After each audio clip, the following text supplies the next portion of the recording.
Hello guys, പെട്ടെന്ന് ഉണ്ടാക്കാൻ പറ്റിയ ഒരു ചിക്കൻ കറിയുടെ റെസിപ്പിയാണ്. അതിന് വേണ്ടി ഞാനൊരു ചട്ടി അടുപ്പിൽ വെച്ചിട്ടുണ്ട്. കുറച്ച് വെളിച്ചെണ്ണ ഒഴിച്ച് കൊടുക്കുക, കുറച്ച് കടുകിട്ട് കൊടുക്കുക. അതിനുശേഷം 2 മീഡിയം സൈസ് സവാളയും ഒരു പിടി ചെറിയ ഉള്ളിയും ഇഞ്ചി വെളുത്തുള്ളി പേസ്റ്റ് ഇതെല്ലാം കൂടെ നന്നായിട്ട് വാട്ടിയെടുക്കുക.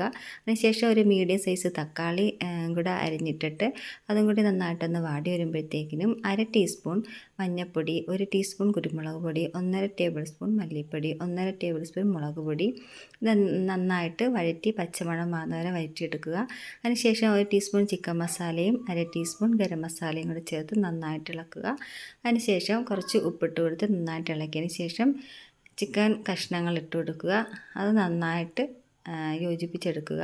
അതിനുശേഷം കുറച്ച് വെള്ളം ഒഴിച്ച് കൊടുത്ത് നന്നായിട്ട് ഇളക്കി ഒന്ന് അടച്ച് വെച്ച് നന്നായിട്ട് ഒന്ന് തിളച്ച് വരുന്നത് വരെ വെയിറ്റ് ചെയ്യുക. അതിനുശേഷം കുറച്ച് കറിവേപ്പിലയും മല്ലിയിലയൊക്കെ ഇട്ട് വീണ്ടും നന്നായിട്ടൊന്ന് തിളപ്പിച്ച് ഒന്ന് ചാറൊന്ന് കുറുകി എണ്ണയൊക്കെ നന്നായിട്ട് തെളിഞ്ഞ് വരുന്നിടം വരെ വേവിച്ചെടുക്കുക. നല്ല പെട്ടെന്ന് ഉണ്ടാക്കാൻ പറ്റിയ നല്ലൊരു ചിക്കൻ കറിയാണ്. Thank you. ബൈ.